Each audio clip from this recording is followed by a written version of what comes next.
อื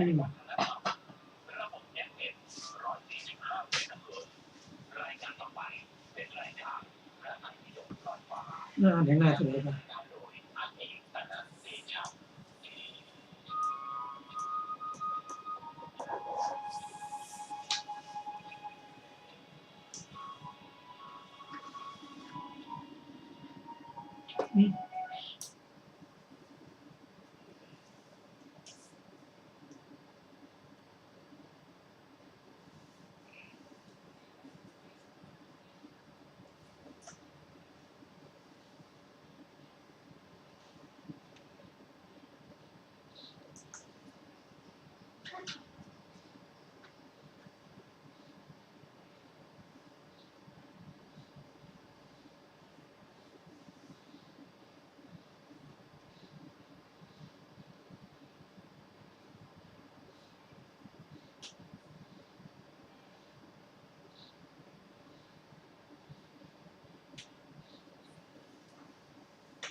ก็นอบน้อมแด่พระผู้มีพระภาคเจ้าพระองค์นั้นซึ่งเป็นผู้ไกลจากกิเลสตรัสรู้ชอบได้โดยพระองค์เองสวัสดีครับท่านผู้ฟังที่เคารพครับท่านผู้ฟังรับฟังรายการพระไตรปิฎกลอยฟ้ามีเสนอให้ท่านผู้ฟังทุกวันพุธตั้งแต่เวลา 18 นาฬิกาถึง 19 นาฬิกาดำเนินรายการโดยกระผมพันเอกธนัทเดชะมีอาจารย์สุรภาเดชะเป็นผู้ร่วมรายการวันนี้เราจะได้ศึกษาพระไตรปิฎกฉบับมมร.เล่มที่ 19ในพระสูตรที่ชื่อว่าจุลเวทัลสูตรซึ่งวันนี้ก็ถ้าจบเราก็ได้ต่อไปในเรื่องของจุลธรรมสมทานสูตรจุลธรรมสมทานสูตรเป็นพระสูตรที่รับธรรมะมาปฏิบัติสำหรับเรื่อง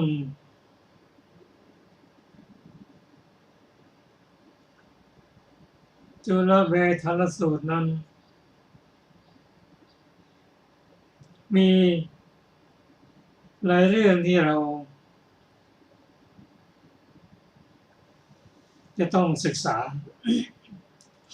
โดยพระประสูตรนี้ได้กล่าวถึง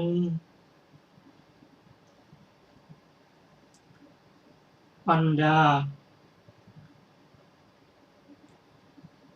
ระหว่างปุถุชนกับพระอนาคามีและปัญญาระหว่างพระอนาคามีกับพระอรหันต์เท่าที่เราศึกษากันมาเราเห็นว่าปุถุชนย่อมไม่รู้จิตของพระโสดาบันพระโสดาบันก็ไม่รู้จิตของพระสกทามีพระสกทาคามีย่อมไม่รู้จิตของพระอนาคามีพระอนาคามีย่อมไม่รู้จิตของพระอรหันต์ซึ่งเรื่องนี้เริ่มต้นด้วย พระพุทธเจ้าได้เสด็จโปรดชดินสามพี่น้องแล้วก็เสด็จมาโปรดพระเจ้าพิมพิสารตามที่พระเจ้าพิมพิสารได้กราบทูลว่าถ้าพระองค์ได้เป็นสัมมาสัมพุทธเจ้าก็โปรดมาแสดงธรรมให้แก่พระองค์ด้วยก็พระเจ้าพิมพิสารนั้นรออยู่6 ปีนอกจากนั้นก็ยังมีบริวารของพระเจ้าพิมพิสารจำนวน 120,000 คนรอรับเสด็จอยู่ เราแสดงธรรมครั้งนั้นในจำนวน120,000 คนนั้น10,000 คนไม่มีศรัทธามีพระพุทธเจ้ามีพระธรรมพระสงฆ์เป็นที่พึ่งส่วน110,000 คนนั้นฟังธรรมแล้วได้เป็นพระโสดาบันทั้งหมดรวมทั้งบุคคลสำคัญที่เราจะศึกษาวันนี้คือวิสาขะคฤหบดีได้เป็นพระโสดาบันจำนวน110,000 คนนั้นได้ฟังธรรมก็เป็นไปตามที่ได้ตั้งความปรารถนาไว้ขอให้ได้มีดวงตาเห็นธรรมในสมัยพระพุทธเจ้าทรงพระนามว่าสมณโคดมแถกขรอ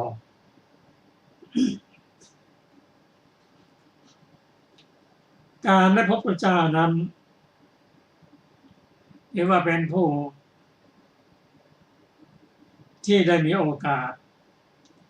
พบบัณฑิตด้วยตาเนื้อฟังธรรมจากพระองค์นำมาพิจารณาและน้อมนำมาปฏิบัติคำว่าปฏิบัตินี้เป็นการศึกษาปฏิบัติเกี่ยวกับจิตใจของผู้ตั้งความปรารถนาไว้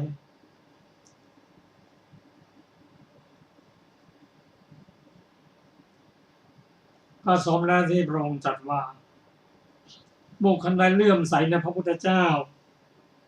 ในพระธรรมในพระสงฆ์พร้อมด้วยศีลพร้อมในการปฏิบัติศีลอย่างไม่ทะลุ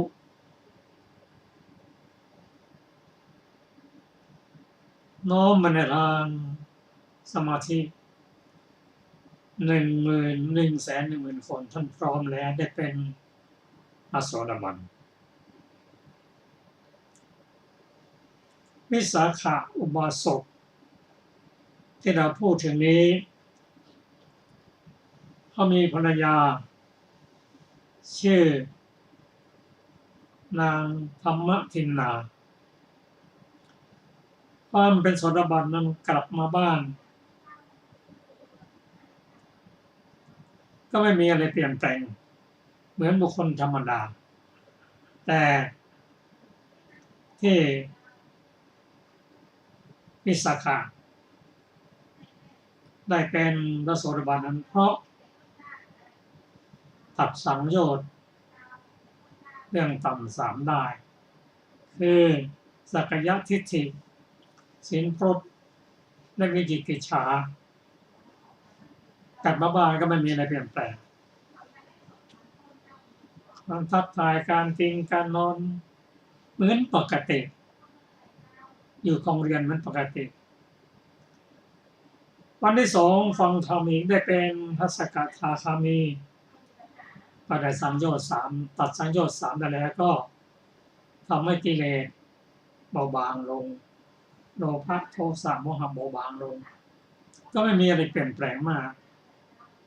ซึ่งคนปุถุชนอย่างปัญญาของท่านก็ไม่ได้สังเกตว่ามีอะไรเปลี่ยนแปลงแต่หลังจากนั้น 2-3 วันวิสาขะอุบาสกฟังธรรมได้บรรลุเป็นพระอนาคามีตัดสังโยชน์เรื่องต่ำ3เรื่องต่ำ5ได้นั่นคือสักยทิฏฐิศีลพรตวิจิกิจฉากามสังโยชน์และปฏิฆาสังโยชน์การกลับมาบ้านของพระอนาคามีนั้นมีความเปลี่ยนแปลงแน่นอนซึ่งนาง ธรรมทินาสังเกตเห็นแล้วประสงค์สามวันก่อนไม่เห็นมีอะไรเปลี่ยนแปลงวันนี้เปลี่ยนแปลงทุกครั้งพอเข้ามาในบ้านก็ยื่นมือต้อนรับแต่วันนี้หดมือมีการสำรวมการเดินการเหินการพูดเริ่มเปลี่ยนแปลงไปแล้วสังเกตเห็นแล้วว่าเดี๋ยวเวลากินข้าวร่วมกันก็คงจะรู้จัดให้อาหารกินคนละที่ละนางแปลกใจเดี๋ยวก่อนนอนคงจะรู้พอถึงเวลาจะนอนเธอช่วยจัดที่นอนให้ใหม่นะให้ที่หนึ่งฉันจะนอนที่หนึ่งเธอก็แปลกใจหนักขึ้นมีอะไรหนอมีความปรารถนาจะได้คนนอกเข้ามาหรือพระราชากริ้วหรือคนนอกยุแย่ให้แตกกันหรือไม่เราก็มีความผิดอย่างใดอย่างหนึ่งต้องรู้กันแน่นอนพอถึงวันรุ่งขึ้นเข้าไปหานิสาขะถามว่าเธอทำไมมาผิดเวลานางตอบว่าใช่ก็อยากจะรู้เกี่ยวกับท่านเพราะมีการเปลี่ยนแปลงตลอดเวลาถามไปถามมาก็ปฏิเสธหมดอยากจะได้คนนอกมาปฏิเสธหมดเรามีความผิดต่างๆหรือไม่มีความผิดเพราะนั่นเป็นอะไรถึงเป็นอย่างนี้อยากจะขอทราบคำตอบวิสาขาคิดว่าโอ้โลกุตตรธรรมนี่หนักบอกไปก็แสดงตนว่าเป็นพระอนาคามีก็ไม่ถูกต้องก็ต้องไม่ตอบก็ไม่ได้เพราะจะทำให้เธอทุกข์ใจมากขึ้นก็ต่อเป็นข้อสังเกตว่าฉันได้ฟังธรรมจากพระพุทธเจ้าวันแรกเป็นโสดาบันวันที่สองเป็นพระอนาคามีวันที่สามต่างหลังนั้น2-3 วันเป็นพระอนาคามีการเปลี่ยนแปลงที่เกิดขึ้นนั่นก็คือไม่อยู่ร่วมกับภรรยาและไม่โกรธนางรู้ว่าสามีของตนเองเป็นพระอนาคามีก็ได้บุญกุศลที่บำเพ็ญมาตั้งแต่สมัยพุทธเจ้าทรงพระนามว่าปัทุมุตระเธอไม่โกรธไม่เกลียดเลยกลับขออนุญาตถามว่าธรรมะที่ปฏิบัตินั้นเฉพาะผู้ชายเท่านั้นหรือนิสัชชะตอบว่าเธอจะพูดอย่างนั้นผู้หญิงก็ได้ถ้ามีปัญญาฉันก็อยากแนะนำเหมือนกันถ้าอย่างนั้นดิฉันขออนุญาตบวชโอ้ดีสิไม่ว่าไม่เท่านั้นนะพาไปเฝ้าพระเจ้าพิมพิสารในวันนั้นกราบทูลว่านางธรรมทินาขอบวชพระเจ้าค่ะพระราชาตรัสว่าเธอควรจะได้อะไรกราบทูลว่าโมทองพระเจ้าค่ะพระเจ้าพิมพิสารจัดวอทองให้แต่ก็พานางแต่งเนื้อแต่งตัวพร้อมที่จะบวชนั่งโมทองไป ยังสำนักของนางภิกษุณีนางภิกษุณีรู้จักอุบาสกและปัญญาของท่านก็เรียนคำว่าท่านคฤหบดีถ้ามีข้อขัดข้องมองใจกันระหว่างสามีภรรยาสักข้อ2 ข้อก็พอจะอภัยกันได้ก็อภัยกันแทนเรียนว่าไม่มีอะไรแท้ประสงค์บวชด้วยศรัทธา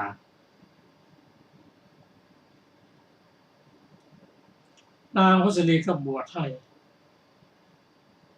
วิสาขาก็กลับมาบ้านหลังจากบวชแล้ว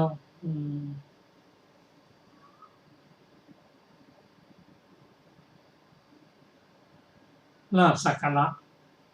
ไหลมาเทมาจนเธอไม่มีเวลาที่จะปฏิบัติธรรมเลย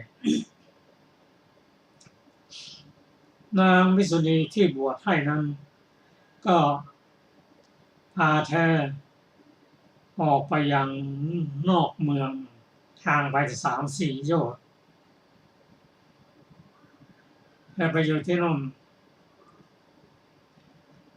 อาหารสัพพยะอุตุสัพพยะธรรมสัพพยะธรรมสัพพยะบุคลาสัพพยะพร้อมด้วยบุญกุศลที่ตั้งความปรารถนาไว้เธอได้บรรลุเป็นพระอรหันตบุคคลหลังจากที่ได้เป็นพระอรหันต์แล้วจะเห็นว่าการอยู่นอกเมืองอย่างนี้การเผยแผ่พุทธศาสนาก็ดีสิ่งแวดล้อมก็ดีที่ดีที่สุดก็กรุงราชคฤห์เธอกับกรุงราชคฤห์คงจะได้วัน2 วันคฤหบดีวิสาขะรู้ว่านางบวชไม่กี่วันกลับมาแล้วนางมีศรัทธาหรือไม่มีศรัทธาไปไม่กี่วันก็กลับมาแล้วเธอก็ไปเยี่ยมการสนทนาครั้งที่2เกิดขึ้นระหว่างพระอนาคามีกับพระอรหันตบุคคลแน่นอนพระอนาคามีย่อมไม่รู้จิตของพระอรหันต์แต่พระอรหันต์รู้จิตของพระอนาคามีการสนทนาจึงเป็นการสนทนาเรื่องการสอบถามว่านางบวชด้วยศรัทธาหรือเปล่าการจะถามตรงๆก็ไม่ใช่วิสัยของพระอนาคามีก็ถามถึงความรู้ในเรื่องอริยสัจ 4คือทุกข์สมุทัยนิโรธมรรคทุกข์ก็คือขันธ์ 5นั่นเองได้แก่รูปขันธ์เวทนาขันธ์สัญญาขันธ์สังขารขันธ์และวิญญาณขันธ์โดยเฉพาะเจตสิก52 ดวงนั้นแยกออกไปเป็น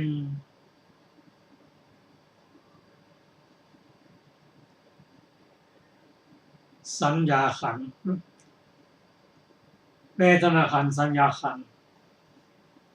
และที่เหลือนั้น50ก็เป็นสังขารขันธ์ซึ่งมีสังขารขันธ์ซึ่งมีเจตนาเป็นตัวหลักสอบถามถึงเรื่องเทินลักษณะทิฏฐิหรือยังนั่นคือทละได้ก็เป็นพระโสดาบันเพราะโสดาบันนั้นละสักยะทิฏฐิศีลพรตและวิจิกิจฉาถามเรื่องสักยะทิฏฐิ คือความเป็นตัวเป็นตนสักกาย20นี้ก็สักกายทิฏฐินี้ก็เป็นความเห็นผิดสามัญซึ่งมีอยู่20เห็นขันธ์5ด้วยความเป็นตนเห็นตนมีขันธ์5เห็นขันธ์5อยู่ในตนเห็นตนอยู่ในขันธ์5รูปเวทนาสัญญาสังขารวิญญาณ4คูณ5ก็20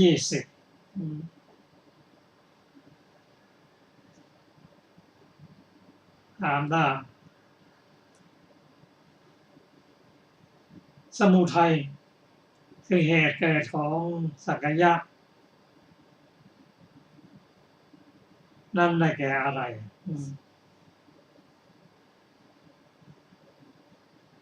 ได้แก่ตัณหาความกำหนัดยินดีเพลิดเพลินในภพทั้ง3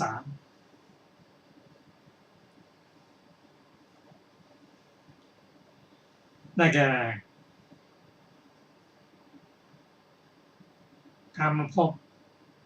รูปภพและอรูปภพ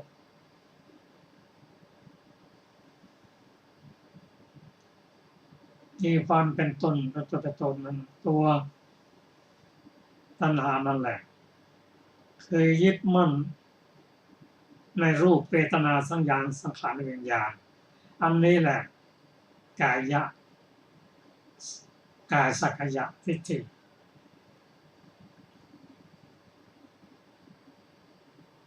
ท่านก็ต้องรู้แล้วว่านางนั้นมีศรัทธาแน่นอนแล้วถามลึกลงไปถึง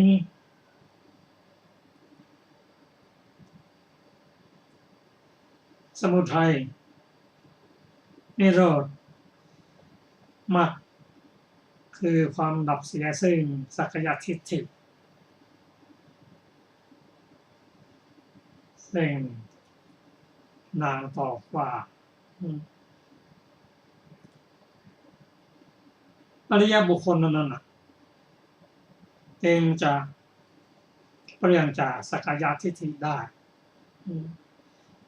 แต่นางกล่าวว่าบุคคลผู้เห็นอริยบุคคล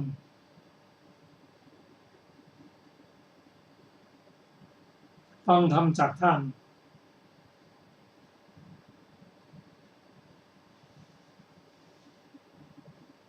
ฉลาดในธรรมของพระอริยะ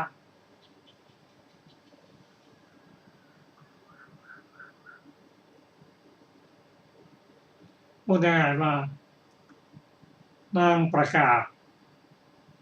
ให้รู้ว่าเป็นอริยบุคคลแล้วปุถุชนผู้ได้สดับพบเห็นอริยเจ้าฟังธรรมของพระเจ้าฉลาดในธรรมของพระยะเจ้าย่อมไม่เห็นรูปด้วยความเป็นตนไม่เห็นตนมีรูปไม่เห็นรูปอยู่ในตนไม่เห็นตนอยู่ในรูปถามปัญหาลึกซึ้งไปอีกถึงเรื่องอุปทาน ซึ่งนางก็ตอบเล่มหมดอุปทานนั้นก็เป็นตัวปัจจัย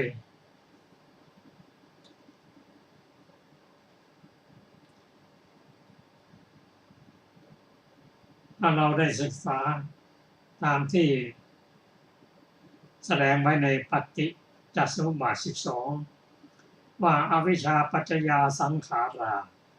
สังขารปัจจยาวิญญาณังวิญญาณปัจจยานามรูปังนามรูปปัจจยาสลายตนังสลายตนะปัจจยาผัสโสผัสสะปัจจยาเวทนาเวทนาปัจจยาตัณหาตัณหาปัจจยาอุปทานตามมาถึงจุดนี้แล้ว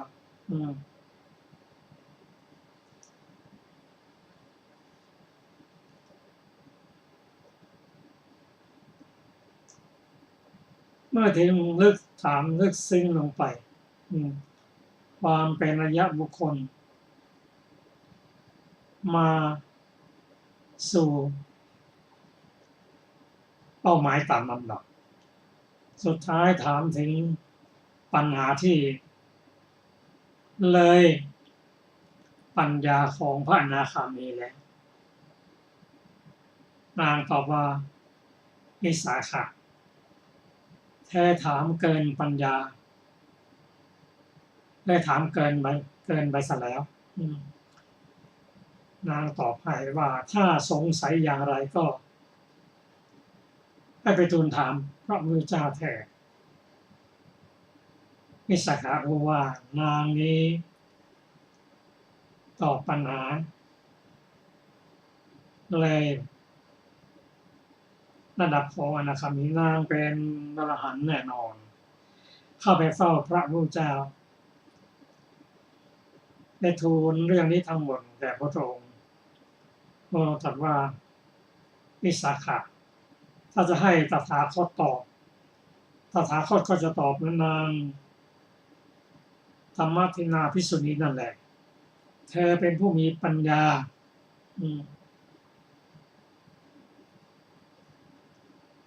พระพุทธเจ้าตรัสอย่างนี้ก็เป็นการรับรองว่านางธรรมทินนาเทรีได้เป็นพระอรหันต์บุคคลแล้วรายละเอียดในพระสูตรนี้และอรรถกถาก็ขอเชิญอาจารย์สุรภาค่ะสวัสดีค่ะท่านผู้ฟังที่เคารพทุกท่านเรายังมีอรรถกถานะคะในสังขารเหล่านั้นชื่อกายสังขารเพราะอันกายย่อมปรุงคือย่อมให้เกิดเพราะเป็นสภาพที่เกี่ยวข้องกับกายชื่อวจีสังขารเพราะถูกปรุงคือถูกให้เกิดโดยวาจาเพราะเป็นสิ่งที่เกี่ยวข้องกับวาจาชื่อว่าจิตตสังขารเพราะถูกปรุงคือถูกให้เกิดโดยจิตเพราะเป็นของที่เกี่ยวข้องกับจิตวิสาขะย่อมถามถึงอะไรในคำว่าเป็นไฉนเล่าแม่เจ้านี้ย่อมถามว่าสังขารเหล่านี้หมั่นปนกันและกันมัวไม่แจ่มแจ้งยากจริงอย่างนั้นที่เรียกว่าเจตนา20อันเป็นกุศลอกุศลอย่างนี้คือเจตนาในกามาวจรจรกุศล8อย่างเจตนาในอกุศล2อย่างที่ยังบุคคลให้ถึงการยึดการถือการหลุดการปล่อยในกายทวารบ้างลมหายใจออกและลมหายใจเข้าบ้างว่าเป็นกายสังขารท่านเรียกเจตนา20อย่างมีประการที่ได้กล่าวแล้วซึ่งยังการไหวแห่งคางให้ถึงวจีเพศในวจีทวารบ้างวิตกวิจารบ้างว่าเป็นวิจารขอไปบ้างว่าเป็นวจีสังขารท่านเรียกเจตนา20อย่างนั้นกุศลและอกุศลที่เกิดแก่ผู้ยังไม่ถึงการสั่นไหวในกายทวารและวจีทวารแล้วนั่งคิดอยู่ในที่สงัดธรรม2อย่างคือสัญญาและเวทนาบ้างว่าเป็นจิตสังขารทีเดียวธรรมเหล่านี้มันปนเปกันมัวยังไม่แจ่มแจ้งยากข้าพเจ้าขอให้ทำธรรมเหล่านั้นให้แจ่มแจ้งแล้วบอกในบทว่าก็ทำไมเล่าแม่เจ้านี้วิสาขะย่อมถามถึงใจความของบทแห่งชื่อกายสังขารเป็นต้นในการแก้ปัญหานั้นผู้ศึกษาพึงทราบความหมายนี้ว่ากายสังขารชื่อว่าอาศัยกายเพราะเกี่ยวข้องกับกายเมื่อมีกายก็มีกายสังขารเมื่อกายไม่มีกายสังขารก็มีไม่ได้จิตสังขารชื่อว่าอาศัยจิตเพราะเกี่ยวข้องกับจิตเมื่อมีจิตก็มีจิตสังขารเมื่อจิตไม่มีจิตสังขารก็มีไม่ได้บัดนี้เมื่อวิสาขะจะถามเพื่อความรู้ว่า สมาบัตินี้ย่อมใช้สัญญาเวทยิตะนิโรธหรือหนอหรือไม่ใช้หรือเป็นผู้สะสมความชำนิชำนาญในสัญญาเวทยิตะนิโรธหรือหนอหรือไม่ใช่หรือเป็นผู้สะสมความชำนิชำนาญในสัญญาเวทยิตะนิโรธนั้นหรือไม่ต้องเป็นผู้สะสมความชำนิชำนาญจึงกล่าวคำเป็นต้นว่าแม่เจ้าทำอย่างไรเล่าถึงจึงจะเป็นสัญญาเวทยิตะนิโรธสมาบัติได้ในการตอบปัญหานั้นข้อความมีว่าท่านได้กล่าวถึงเวลาแห่งเนวสัญญานาสัญญายตนะสมาบัติด้วยบททั้งสองว่าเราจักเข้าหรือเรากำลังเข้าท่านกล่าวนิโรธภายในด้วยบทว่าเข้าแล้วเวลาที่มีจิตท่านก็กล่าวด้วยบทก่อนทั้งสองเหมือนกันนั้น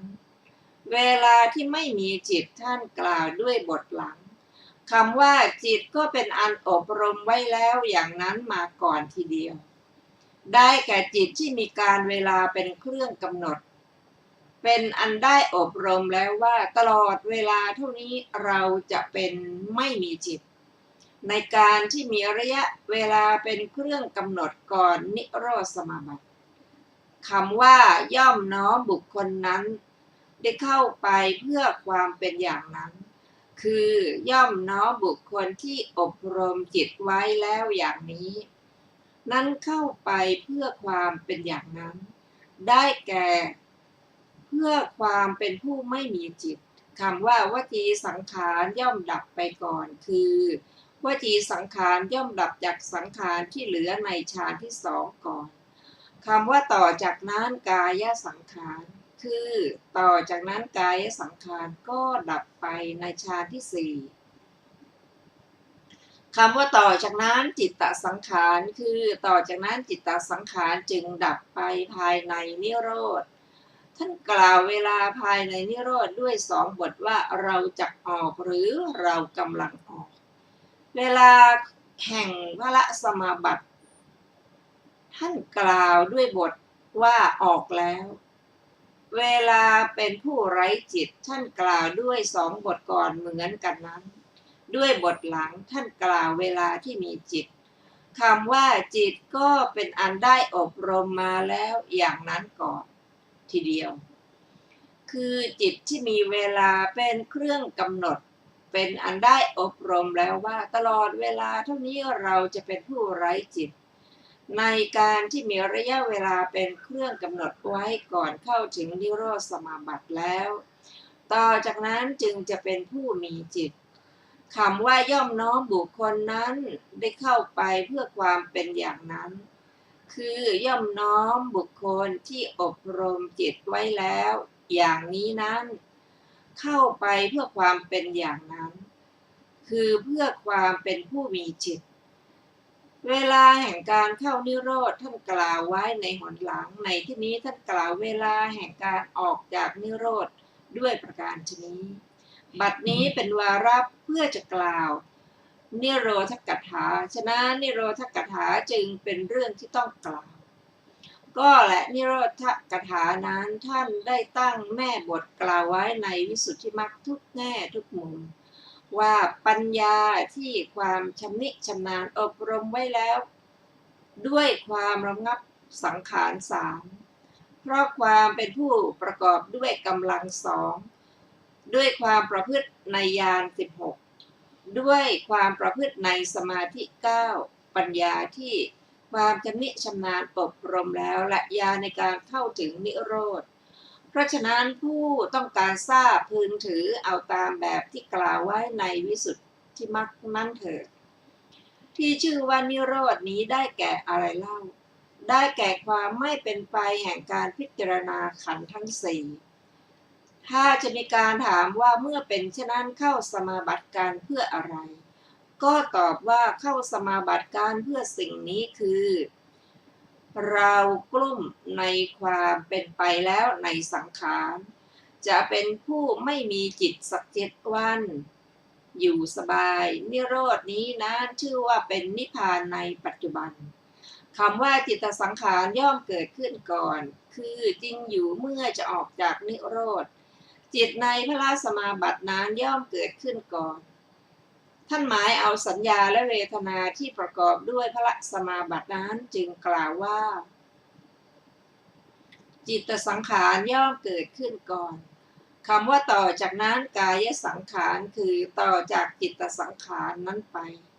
กายสังขารย่อมเกิดขึ้นในสมัยแห่งภวังค์ถามว่าก็พระสมาบัติไม่ยังลมหายใจออกและลมหายใจเข้าให้ตั้งขึ้นหรือตอบว่าให้ตั้งขึ้นแต่พระสมาบัติของผู้นี้ประกอบด้วยฌานที่สี่อยู่พระสมาบัตินั้นจึงทำให้ลมหายใจออกและลมหายใจเข้าตั้งขึ้นไม่ได้เพราะเพราะเหตุนี้หรือพระสมาบัติจะประกอบด้วยฌานที่หนึ่งหรือประกอบด้วยฌานที่สองที่สามหรือที่สี่ก็ตามทีเถิดลมหายใจออกและลมหายใจเข้าของภิกษุออกจากสมาบัติที่สงบย่อมเป็นสิ่งที่พูดไม่ได้คือมีเหมือนไม่มีหรือความที่ลมหายใจออกและลมหายใจเข้านั้นเป็นสิ่งที่พูดไม่ได้พึงทราบด้วยเรื่องพระสัญชีวเถระความสังเขปมีว่าเมื่อพระสัญชีวเถระออกจากสมาบัติแล้วก็เดินลุยไปบนฐานที่เขากระจายไว้เหมือนดอกทองกวาวแม้แต่เพียงแสงในจีวรก็ไม่ลุกไหม้แม้แต่เพียงอาการแห่งไออุ่นก็ไม่ได้มีพวกคนก็กล่าวกันว่านี่แหละภาคผลของสมาบัติลมหายใจออกสละลมหายใจเข้าของภิกษุผู้ออกจากสมาบัติที่สงบย่อมเป็นสิ่งที่พูดไม่ได้ดังที่ว่ามานี้แลฉะนั้นถึงทราบว่าคำนี้ท่านกล่าวด้วยสมัยแห่งภวังค์เท่านั้นคำว่าจากนั้นก็วจีสังขารคือถัดจากกายสังขารนั้นมาวจีสังขารก็ย่อมเกิดขึ้นในเวลาแห่งการใช้ที่สำเร็จมาจากกิริยาจิตเป็นไปถามว่าภวังค์จะให้วิตกวิจารตั้งขึ้นไม่ได้หรือตอบว่าให้ตั้งขึ้นได้แต่วิตกและวิจารยังแต่ที่ประกอบด้วยภวังค์นั้นยังแต่งวาจาไม่ได้เพราะฉะนั้นคำนั้นท่านกล่าวตามเวลาใช้ที่สำเร็จมาจากกิริยาจิตที่เป็นไปแล้วเท่านั้นสมาบัติเป็นต้นว่าผัสสะเป็นของศูนย์ก็พึงกล่าวโดยผัสสะที่มีคุณและโดยอารมณ์พละสมาบัติชื่อว่าเป็นของศูนย์โดยผัสสะที่มีคุณก่อนเพราะท่านประสงค์เอาผัสสะที่เกิดพร้อมกับสุญญตผลอสุญญตพละสมาบัตินั้นจึงกล่าวคำว่าผัสสะเป็นของศูนย์แม้ในอนิมิตตพละสมาบัติและอัปปนิหิตพละสมาบัติก็ทำนองอย่างเดียวกันนี้เหมือนกันก็โดยอารมณ์พระนิพพานที่ชื่อว่าศูนย์ก็เพราะศูนย์จากราคะเป็นต้นชื่อว่าไม่มีเครื่องหมายเพราะไม่มีเครื่องหมายแห่งราคะเป็นต้นเพราะไม่มีที่ตั้งแห่งราคะเป็นต้นจึงชื่อว่าไม่มีที่ตั้งผัสสะในพระสมาบัติที่ทำพระนิพพานซึ่งเป็นของศูนย์ให้เกิดเป็นอารมณ์ชื่อว่าเป็นของศูนย์แม้ในอนิมิตพละสมาบัติและอัปปนิหิตพละสมาบัติก็ทำนองอย่างเดียวกันนี้เหมือนกันยังมีถ้อยคำที่จะต้องเพิ่มเติมอย่างอื่นอีกคือแม้วิปัสสนาท่านก็เรียกว่าสุญญตาอนิมิตาอัปปนิหิตาในข้อเหล่านี้ภิกษุใดกำหนดสังขารโดยความไม่เที่ยงเห็นโดยความไม่เที่ยงแล้วย่อมออกโดยความไม่เที่ยงวิปัสสนาที่พาไปถึงการออกของภิกษุนั้นย่อมชื่อว่าอนิมิตตาวิปัสสนาภิกษุใดกำหนดสังขารโดยความเป็นทุกข์เห็นโดยความเป็นทุกข์แล้วย่อมออกโดยความเป็นทุกข์วิปัสสนาที่พาไปถึงการออกของภิกษุนั้นย่อมชื่อว่าอัปปนิหิตาวิปัสสนา ภิกษุใดกำหนดสังขารโดยความเป็นของไม่ใช่ตนเห็นโดยความเป็นของไม่ใช่ตนแล้วย่อมออกโดยความเป็นของไม่ใช่ตนวิปัสสนาที่พาไปถึงการออกของภิกษุนั้นย่อมชื่อว่าสุญญตาวิปัสสนามรรคในอนิมิตวิปัสสนาของภิกษุนั้นชื่ออนิมิตมรรคผลของอนิมิตมรรคชื่ออนิมิตผลเมื่อถูกต้องผัสสะที่เกิดพร้อมกับอนิมิตพละสมาบัติก็เรียกว่าอนิมิตย่อมถูกต้อง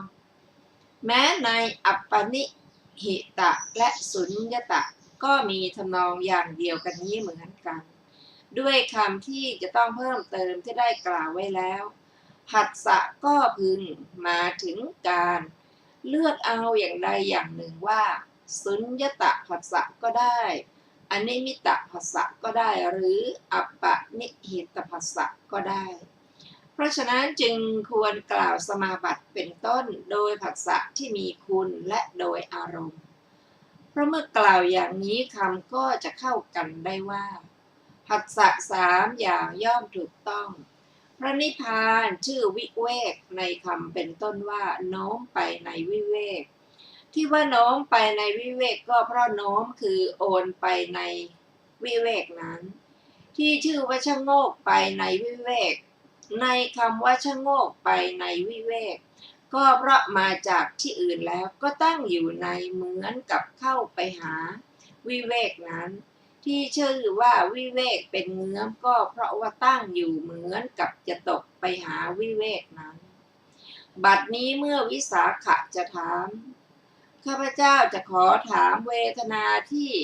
ภิกษุดับได้แล้วจึงเข้านิโรธสมาบัติได้จึงกล่าวคำเป็นต้นว่าแม่เจ้าก็เวทนามีเท่าไรความสุขที่เป็นไปในทวารห้าในคำเป็นต้นว่าหรือเป็นไปในทางกายชื่อกายิกะสุขที่เป็นไปในมโนทวารพึงทราบว่าชื่อเจตสิกสุขในเรื่องของเวทนานั้นคำว่าสุขเป็นคำชี้แจงสภาพคำว่าความชื่นใจเป็นคำสำหรับใช้แทนกันแสดงถึงความอร่อยแห่งสุขนั้นนั่นเองคำว่าความเสวยเป็นคำทั่วไปแก่เวทนาทุกอย่างที่แสดงความเป็นคือความเสวยแม้ในบทที่เหลือก็เป็นทำนองเดียวกันนี้แหละในคำเป็นต้นว่าความคงอยู่เป็นสุขความแปรปรวนเป็นทุกข์มีความหมายว่าความมีแห่งสุขเวทนาชื่อว่าสุขความไม่มีชื่อว่าทุกข์ความมีแห่งทุกขเวทนาชื่อว่าทุกข์ความไม่มีชื่อว่าสุขความรู้อทุกขมสุขเวทนาชื่อว่าสุขความไม่รู้ชื่อว่าทุกข์ในคำว่าอนุสัยอะไรย่อมหน่อเนื่องนี้วิสาขะย่อมถามถึงอนุสัยว่าอนุสัยเป็นไฉนย่อมนอนเนื่องคือเป็นเหมือนกับว่าผู้นอนเพราะอัตถะว่ายังละไม่ได้คำว่าคุณวิสาขะกามราคานุสัยไม่ใช่จะนอนเนื่องในสุขเวทนาทั้งหมดดอกความว่าราคานุสัยไม่ใช่นอนเนื่องในสุขเวทนาทั้งหมดราคานุสัยนั้นที่ยังละไม่ได้ในสุขเวทนาทุกอย่าง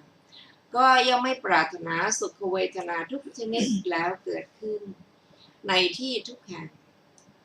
ก็มีทำนองอย่างเดียวกันนี้คำว่าพึงละอะไรนี้เป็นคำถามถึงการละนางธรรมทินนาแก้คำถาม2 ข้อด้วยคำตอบนี้และในบทว่าย่อมละราคะด้วยฌานที่1นั้นนี้ภิกษุในพระธรรมวินัยนี้ข่มกามราคานุสัยได้แล้วย่อมเข้าถึงฌานที่1ทำราคานุสัยที่ฌานข่มไว้แล้วให้เป็นอันข่มไว้แล้วอย่างนั่นแหละแล้วเจริญวิปัสสนาจึงถอนได้เด็ดขาดด้วยอนาคามิมัคราคานุสัยนั้นแม้จะถูกละได้ด้วยอนาคามิมัคแล้วก็ยังชื่อว่าย่อมนอนเนื่องกับฌานที่ เพราะความที่มันถูกฌานที่หนึ่งนั้นข่มไว้อย่างนั้น เพราะฉะนั้นนางธรรมทินาจึงกล่าวว่าราคานุสัยย่อมไม่นอนเนื่องในสุขเวทนานั้นบทว่าตถายตนังตัดเป็นตังอายตนังความว่าพระอรหัตผลอันชื่อว่าเป็นที่พึ่งเพราะเป็นที่โล่งใจอย่างยิ่งคำว่าอันยอดเยี่ยมด้วยประการชนี้คือผู้ตั้งความปรารถนาในพระอรหัตผลที่ได้ชื่อว่าวิโมกข์อันยอดเยี่ยมด้วยประการชนี้คำว่าโทมนัสย่อมเกิดขึ้นเพราะความกระยิมเป็นปัจจัยคือย่อมเกิดโทมนัสอันเป็นมูลให้ความปรารถนาตั้งขึ้นแต่โทมนัสอันเป็นมูลให้ความปรารถนาตั้งขึ้นนั้นจะไม่เกิดขึ้นเลย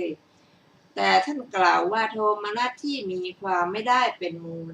เมื่อจะเกิดแก่ผู้ปรารถนาแล้วไม่ได้ก็ย่อมเกิดขึ้น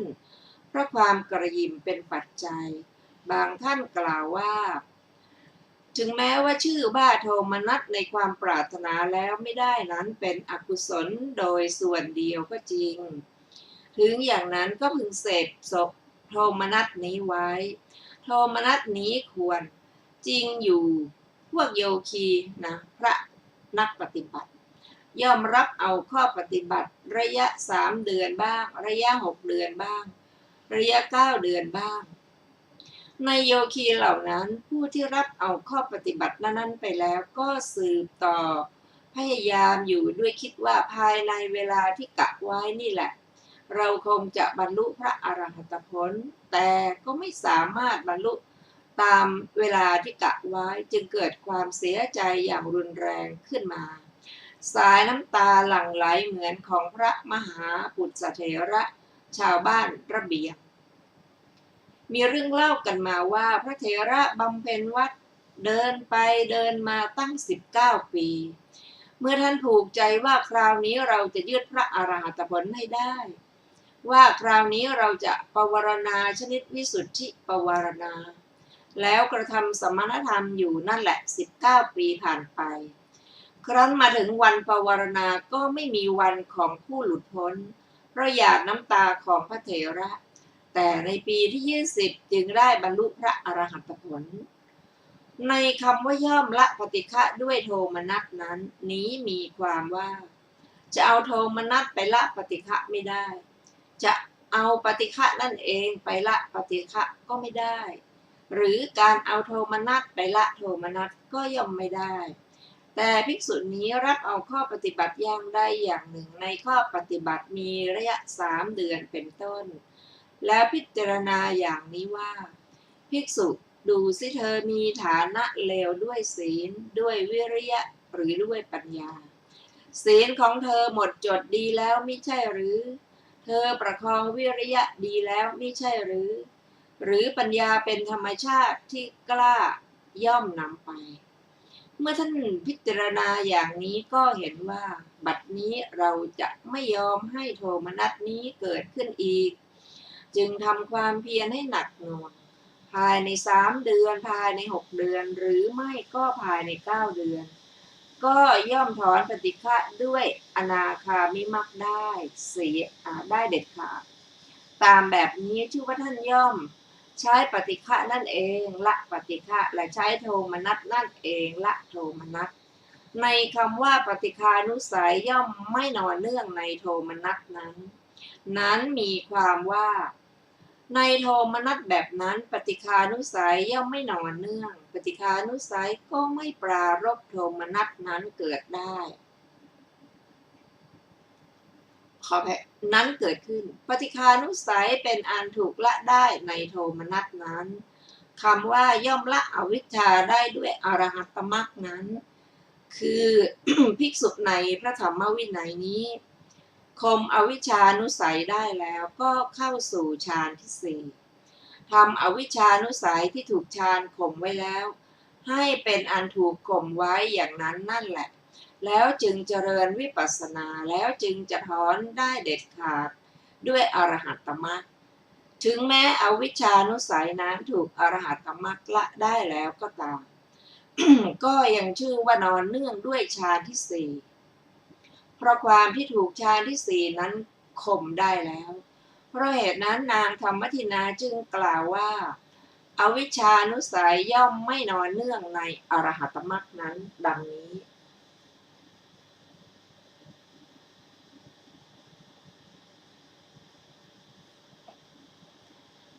บัดนี้เมื่อจะถามคำถามที่เป็นปฏิภาคหรือส่วนปรับกันวิสาขะจึงกล่าวคำเป็นต้นว่าแม่เจ้าก็แห่งสุขเวทนาในการแก้ปัญหานั้นพึงทราบข้อความดังต่อไปนี้เพราะทุกข์เป็นข้าศึกของสุขและสุขเป็นข้าศึกของทุกข์ฉะนั้นท่านจึงกล่าววิสภาคะปฏิภาคไว้ในเวทนาทั้งสองส่วนอุเบกขาเป็นธรรมชาติที่ถูกความมืดครอบงำยากที่จะชี้แจงเพราะฉะนั้นท่านจึงกล่าวทั้งสภาคะและปฏิภาคะในที่นี้ว่าแม้อวิชชาก็เช่นนั้นแท้ก็แหละบุคคลย่อมกระทำความมืดคืออวิชชาในที่มีประมาณเท่าใดก็ย่อมบรรเทาความมืดคืออวิชชาในที่มีประมาณเท่านั้นฉะนั้นจึงกล่าวทั้งวิสัพพาคะและปฏิภาคะไว้ในที่นี้ในคำว่าแห่งอวิชชาและคุณนี้คือและท่านกล่าวทั้งสภาคะและปฏิภาคะว่าทำทั้งสองแม้นี้ไม่มีอาสวะเป็นโลกุตระท่านกล่าวทั้งสภาคะและปฏิภาคะพระอัฏฐะว่าไม่มีอาสวะพระอัฏฐะว่าเป็นโลกุตระและพระอัฏฐะเป็นอัพยากฤิในบทนี้ว่าคุณแห่งวิมุตติแลในคำว่าคุณข้ามไปนี้มีความว่าคุณเป็นผู้ข้ามปัญหาไปคำว่าคุณไม่สามารถถือเอาที่สุดแห่งปัญญาได้ความว่าคุณไม่สามารถถือเอาประมาณแห่งการกำหนดปัญหาได้จึงถามปฏิภาคะและอัปปฏิภาคธรรมพระนิพพานนี้เป็นอัปปฏิภาคธรรมที่ไม่มีใครสามารถเพื่อจะกระทำปฏิภาคะพร้อมกับทำบ้างอย่างคือสีเขียวสีเหลืองหรือสีแดงแล้วแสดงได้และคุณก็ย่อมถามพระนิพพานนั้นด้วยความประสงค์นี้เสียด้วยก็ด้วยคำเพียงเท่านี้อุบาสกผู้ที่ถามปฏิภาคะแห่งอัปปฏิภาคธรรมนี้จึงเป็นอันบุคคลพึงทราบว่าย่อมเป็นผู้เริ่มผิดในคำถามที่มีส่วนปรับแม้ทุกข้อเหมือนภิกษุที่ได้สลักพัดในเรือนที่เจ็ดแล้วเดินเลยไปตั้งเจ็ดหลังคาเรือนมายืนที่ประตูเรือนที่แปดเริ่มผิดไปตั้งเจ็ดหลังคาเรือนไม่รู้อะไรเลยฉันใดก็ฉะนั้นเหมือนกันคำว่าอย่างลงสู่พระนิพพานคือเข้าไปภายในพระนิพพานคือเข้าไปตามพระนิพพานคำว่าพระนิพพานเป็นเบื้องหน้าคือพระนิพพานเป็นที่มาข้างหน้าคือเป็นที่ไปข้างหน้าของเขาอธิบายว่าเขาไม่ไปที่อื่นจากพระนิพพานนั้นชื่อว่าพระนิพพานเป็นที่สุดเพราะพระนิพพานเป็นที่สุดของเขาผู้ที่ถึงพร้อมด้วยความเป็นบัณฑิตชื่อที่บัณฑิตหมายความว่าผู้ฉลาดในธาตุฉลาดในอายตนะฉลาดในปฏิจจสมุปบาทฉลาดในฐานะและอัฏฐานะ